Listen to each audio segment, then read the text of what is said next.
ng ating. Guys, magluluto tayo ngayon ng ding adobong manok. Chicken adobo ala mani version. Ayan. Dahil version ko to, magigisa muna ako ng bawang sibuyas. Ayan. Magigisa tayo ng bawang sibuyas. Magluluto tayo ng chicken adobo. Yan ang ating meal for today. Ayan. Gigisa tayo ng bawang sibuyas.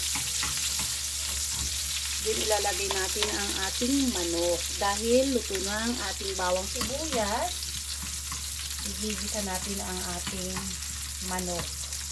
Bago ko lalagyan ng suka toyo, igigisa muna natin ang ating manok. Kasi ang manok ng 45 days ay malangsa. Ayan.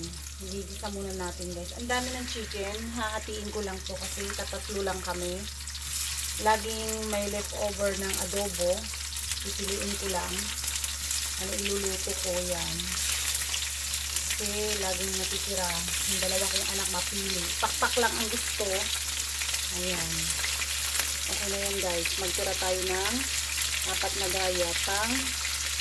Sahog pa to sa ibang luto. 5 na yan, itira ko.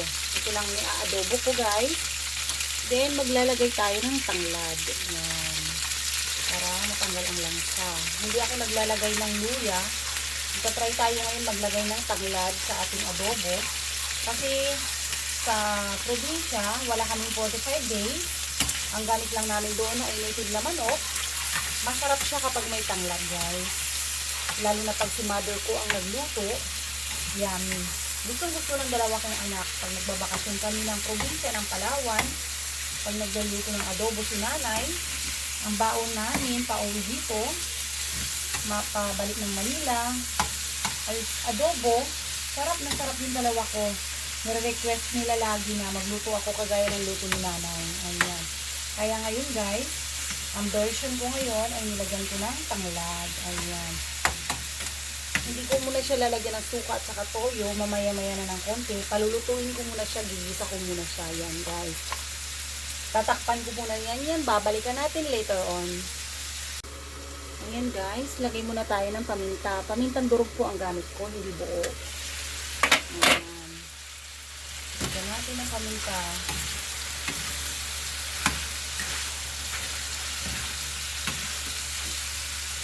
Ayaw ko kasi mag-voice over, kakapagod, dahil lagyan natin ng dahon ng laurel. Yan po guys, dahon ng laurel. Ayan, para manuot na sa karne. Then, maya ng konti, maglalagay na tayo ng suka toyo. Ayan, tansyahan lang to guys.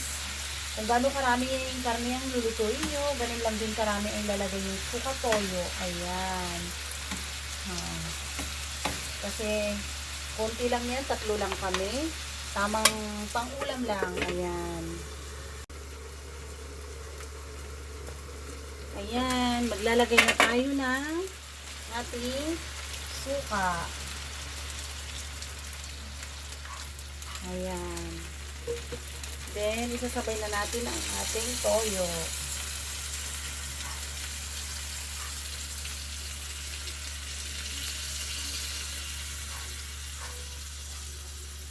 Ayan. Tansyahan lang yan guys kung kagano karami ang inyong ilalagay na toyo at saka suka.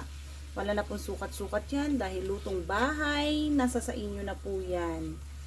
Kung anong gusto nyong gano karaming suka, gano karaming toyo.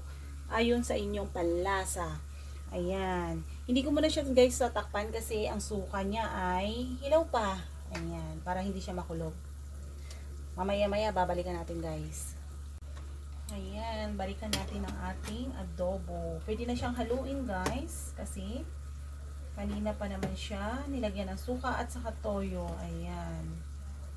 Itong guys, ang adobo ang pinakamadaling lutuin sa lahat ng ulam. Ayan, parang prito lang. Kasi ang sangkap dito ay adobo at ay toyo at saka suka lang. Then, meron lang siyang titimplahan mo lang siya. Ayan, pakukuluin mo lang, lulutuin mo lang ng maayos. Ayan. Saglit lang, luto na ang ating adobo. Takpan po natin guys. Ayan guys, silipin na natin ang adobong manok. Ayan ang ating menu for today. Silipin muna natin. Ayan kung luto na siya. Ayan guys. Luto na siya guys. Ready to eat na ang ating adobo. Yes. Ang sarap.